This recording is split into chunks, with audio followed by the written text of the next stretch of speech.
Aujourd'hui, de nombreuses personnes à travers le monde, qu'elles soient croyantes ou non, rencontrent une difficulté majeure, comprendre ce qu'est véritablement le destin. Cette incompréhension peut devenir un obstacle à la foi ou à la pratique religieuse. Pourquoi sommes-nous sur cette terre? Si Allah a tout écrit à l'avance, comment pouvons-nous être tenus responsables de nos actions? Pourquoi nous efforcer de faire le bien si tout est déjà prédéterminé? Ce sont des questions que beaucoup se posent et auxquelles nous allons tenter de répondre dans cette vidéo. Le destin, ou Al-Qadar, est un concept fondamental dans l'islam. C'est l'un des 6 piliers de la foi. Pourtant, il est souvent mal compris. Certains y voient une contradiction. Si tout est déjà écrit, où est notre libre arbitre? Dans cette vidéo, nous allons clarifier ce sujet en vous fournissant une explication détaillée que vous pourrez partager avec vos proches. Vous verrez que loin d'être un frein à nos actions, la foi au destin est un élément qui renforce notre détermination à bien agir.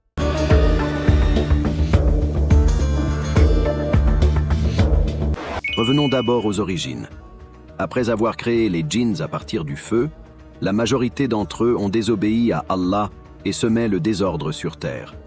Allah a alors décidé de créer Adam, alayhi salam, à partir de la terre. Les anges, voyant les actions des djinns, s'interrogèrent. « Vas-tu mettre sur terre celui qui sèmera le désordre et y répandra le sang » Sourate Al-Baqarah, verset 30. Cette interrogation reflétait la crainte que l'homme suive le même chemin de corruption que les djinns. Mais Allah, dans sa sagesse infinie, leur répondit « En vérité, je sais ce que vous ne savez pas. » Sourate Al-Baqarah, verset 30. Cette réponse d'Allah montre que seul lui connaît parfaitement l'avenir et les raisons derrière chaque création. Il savait qu'au sein de la descendance d'Adam, il y aurait des prophètes, des justes et des serviteurs pieux. Ainsi, l'homme a été créé non seulement pour vivre sur terre, mais pour adorer Allah et suivre ses commandements. Le Coran le dit clairement. « Je n'ai créé les djinns et les hommes que pour qu'ils m'adorent. » Sourate Ad-Dariyat, verset 56. L'adoration d'Allah, sans rien lui associer, est donc le but ultime de notre existence. Lorsqu'Allah créa Adam, Iblis, un djinn autrefois proche d'Allah, refusa de se prosterner devant lui par orgueil. Il fut alors maudit et banni, mais il demanda à Allah un délai jusqu'au jour de la résurrection pour tenter de prouver que l'humanité ne serait pas à la hauteur. Allah, dans sa sagesse, lui accorda ce délai. C'est ainsi que l'homme, dès sa création, se retrouve face à 2 forces, l'appel à l'adoration d'Allah et l'incitation au mal par Iblis. Cette dynamique fait partie du plan d'Allah pour tester les humains. Le Coran nous rappelle cette réalité dans la sourate Al-Mulk, verset 2. « Celui qui a créé la mort et la vie, afin de vous éprouver, pour savoir qui de vous est le meilleur en œuvre. » Chaque épreuve que nous rencontrons dans cette vie fait donc partie du destin écrit par Allah, mais nous avons le choix de suivre le droit chemin ou de nous détourner. C'est là que réside notre libre arbitre. Il est primordial de rappeler que la foi au destin est l'un des 6 piliers de la foi islamique. Pourtant, beaucoup de musulmans hésitent à en parler ou considèrent qu'il est interdit de discuter du destin. Cela est faux. Il est au contraire essentiel de comprendre ce pilier pour éviter les idées fausses et les innovations qui peuvent égarer les croyants. Le prophète Muhammad, paix et bénédiction sur lui, a été interrogé sur le destin dans le célèbre hadith de Jibril, alayhi salam, et il a répondu que le destin fait partie de la religion.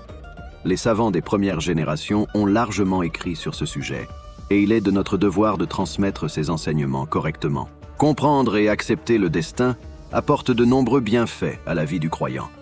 Parmi eux, on peut citer l'accomplissement des actes d'adoration, le renforcement de la foi, la patience et la résilience, l'humilité et la gratitude, ainsi que la paix intérieure. La foi au destin permet de renforcer notre confiance en Allah, sachant qu'il est le seul à contrôler toutes les situations. Elle permet aussi aux croyants de développer une endurance face aux difficultés de la vie, d'être humble et reconnaissant dans la prospérité, comme dans l'adversité, et enfin d'avoir la sérénité face aux événements de la vie. Le destin repose sur 4 piliers fondamentaux: la science d'Allah, l'écriture, la volonté d'Allah et la création d'Allah. Allah sait tout ce qui se passe du passé, du présent et du futur, dans les moindres détails.